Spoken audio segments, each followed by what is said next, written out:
Hi, welcome to Kiran TV. నిన్నగాక మొన్న అనుకుంటా కాకినాడ మెడికల్ కాలేజీలో జరిగిన రచ్చ అందరికీ తెలిసిందే, అందరు చూశారు కూడా. పంతం నానాజీ వర్సెస్ ప్రొఫెసర్.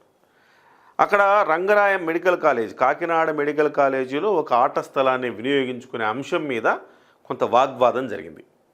ఆ వాగ్వాదం జరిగినప్పుడు పంతం నానాజీ గారి మనుషులు, అటు కాలేజీ విద్యార్థుల మధ్య కొంత గందరగోళ పరిస్థితి, వాగ్వాదం, బాహాబాహి కూడా జరిగింది. ఒక రకంగా పంతం నానాజీ గారు కూడా కొంచెం శృతి మించి మాట్లాడిన మాట వాస్తవం. ఒక ఎమ్మెల్యే స్థాయిలో ఉండి అందరికీ తప్పులు చెప్పాల్సిన మనిషే స్వయంగా అక్కడికి వెళ్ళి గొడవబడి ఒక రౌడీయిజం చేసినట్టుగా ప్రవర్తించడం అనేది తప్పే.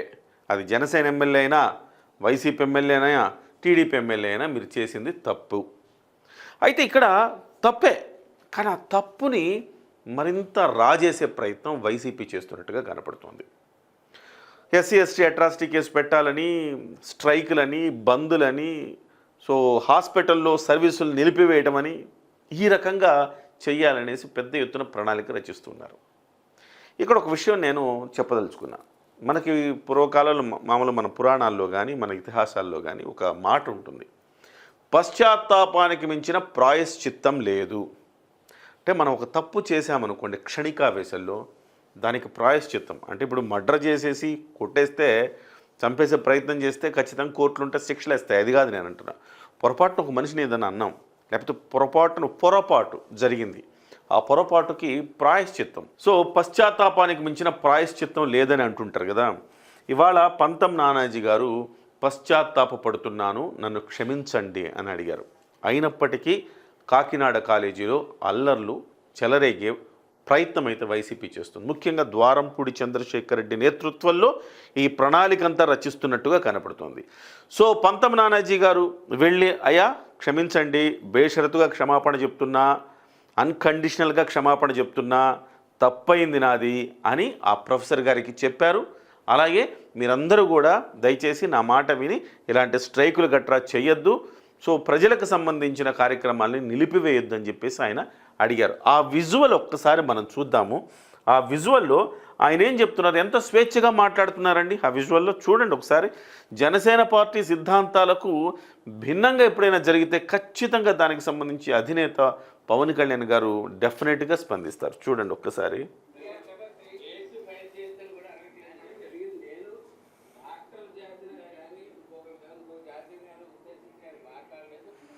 కేసు ఫైల్ చెయ్యొద్దని నేను అడగట్లా, నేను క్షమాపణ చెప్తున్నా బేషరతుగా. అట్లని చెప్పి నేను డాక్టర్ జాతి మీద కానీ, ప్రొఫెసర్ల మీద కానీ, నేను కాలేజీ మీద కానీ నేను దౌర్జన్యం చేయలేదు. ఒక క్షణికావేశంలో జరిగిన మాట వాస్తవం అని చెప్పి ఆయన స్పష్టంగా చెప్తున్నారు.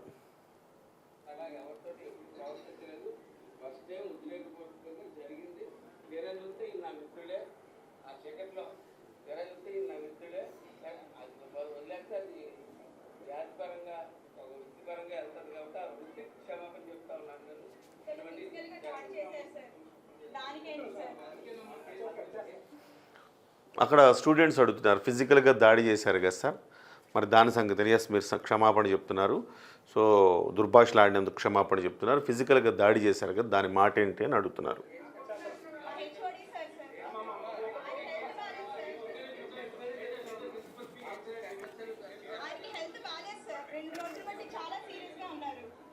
ఈయన కలెక్టర్ గారు, పోలీసులు వచ్చారు, ఈయన సదరు ప్రొఫెసరు, దౌర్జన్యం ఈయన ఎవరినైతే దుర్భాషలాడాడో ఆ ప్రొఫెసర్ ఈయన.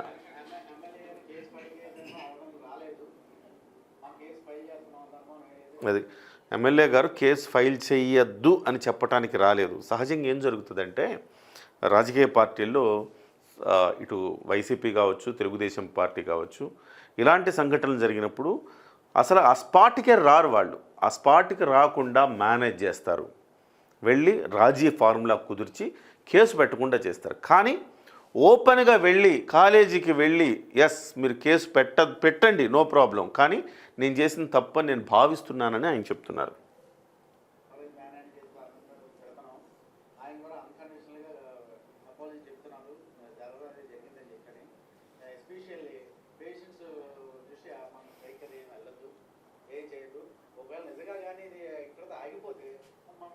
స్టార్ట్ చేద్దాం, ప్రాబ్లం ఏమీ లేదు.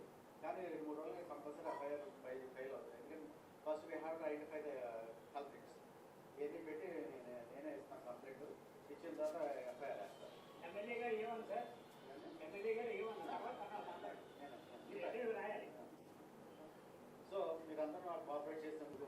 ఇక్కడ ఎట్లాంటి సిచ్యువేషన్ ఉందంటే, ఆ ప్రొఫెసర్ రాజీ పడతానన్నా కానీ రాజీ పడేలాగా లేదు అక్కడ వ్యవహారం. కారణం వైసీపీ ప్రోద్బలం స్పష్టంగా కనపడుతుంది.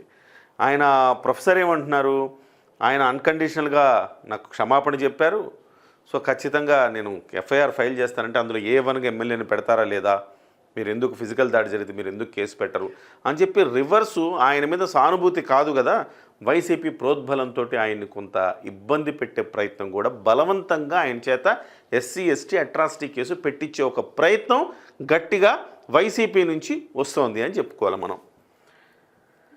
ఇక్కడ మనం ఇంకొక వీడియో చూస్తాం చూడండి. ఇందాకన్నా కదా నేను పశ్చాత్తాపానికి మించిన ప్రాయశ్చిత్తం లేదు. వెళ్ళారు, ఆయన క్షమాపణ చెప్పారు బేషరతుగా, నన్ను క్షమించండి, మీరు కేసు పెట్టుకుంటే పెట్టుకోండి, కానీ నేనేదో తప్పు చేసిన భావన నాలో ఉంది అని చెప్పారు. అది కాదు, అక్కడితో సరిపోదు అనుకొని ప్రాయశ్చిత్త దీక్ష అని చేస్తున్నారు. ఎప్పుడైనా భారత రాజకీయాల్లో మనము ఇలాంటి పశ్చాత్తాప దీక్ష, ప్రాయశ్చిత్త దీక్ష అని చేస్తున్నారు. అంటే ఇట్లా పశ్చాత్తాపడుతున్నాను, నేను తప్పైపోయిందని దీక్ష చేసిన సందర్భం మనం చూసామా? మనం ఎప్పుడు చూసి ఉండం. భారత రాజకీయ చరిత్రలో ఇలాంటి తరుణం మనం చూసి ఉండం.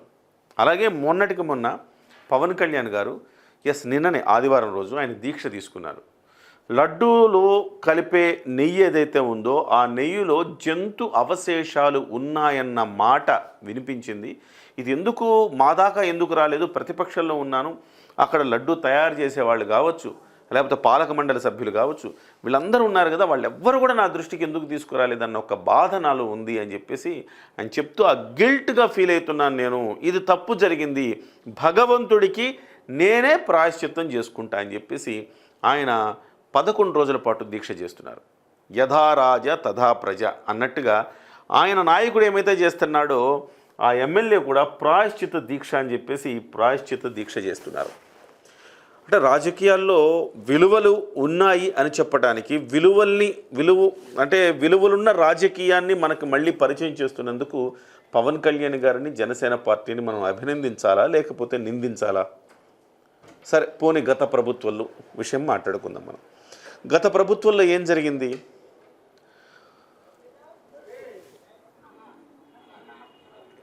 గత ప్రభుత్వంలో పోసాని కృష్ణమురళి గారు హైదరాబాద్లో ప్రెస్ మీట్ పెట్టి పవన్ కళ్యాణ్ గారిని, ఆయన కుటుంబ సభ్యులని అమ్మనా బూతులు తిడితే జగన్మోహన్ రెడ్డి గారు ఏం చేశారు? ఆహా ఓహో నువ్వు అద్భుతంగా చేసావు గురు అని చెప్పేసి ఆయనకి ఒక పదవి ఇవ్వడం జరిగింది. జోగి రమేష్ గారు సాక్షాత్తు 14 ఏళ్ళు ముఖ్యమంత్రిగా ఉన్న ఒక నాయకుడు ఇంటి మీదకి దాడికి వెళితే ఏం చేశారండి? ఆయనకి మంత్రి పదవి ఇచ్చారు. సో యథా రాజా తథా ప్రజ అంటే ఆ నేరస్తుడైన మనిషి ఏదైతే పార్టీకి అధ్యక్షుడిగా ఉన్నాడో ఆ కింద ఉన్న వాళ్ళందరూ కూడా అదే నేర ప్రవృత్తి కలిగి ఉంటారు. అలాగే విలువలతో కూడిన రాజకీయ నాయకుడు ఎవరైతే ఉన్నాడో ఆ పార్టీ అధినేత, ఆ అధినేత కింద ఉన్న ఎమ్మెల్యేలు కావచ్చు, నాయకులు కావచ్చు, కార్యకర్తలు కావచ్చు, అదే రీతిన వ్యవహరిస్తారా అని చెప్పడానికి ఇది ఒక మచ్చుతునక అని చెప్పాలి. ఏదేమైనా కాకినాడ కాలేజీలో ఆయన మీద ఒకవేళ కేసు పెట్టినా పెట్టకపోయినా ఏం జరిగినా నేనైతే బేషరతుగా క్షమాపణ చెప్తున్నానని ముందుకు రావటం అనేది శుభపరిణామంగా చెప్పుకోవచ్చు. విలువలున్న రాజకీయాన్ని ప్రోత్సహిస్తున్నందుకు, ఆ రకమైన తీరులో నడుస్తున్నందుకు జనసేన పార్టీని నడిపిస్తున్న అధినేత పవన్ కళ్యాణ్ గారిని ఈ సందర్భంగా మనం అభినందించి తీరాలి. కానీ ఇందులో ఉన్న వైసీపీ ప్రమేయాన్ని మాత్రం ఖచ్చితంగా కనిపెట్టి దానికి ఒక చికిత్స అయితే చేయాల్సిన అవసరం.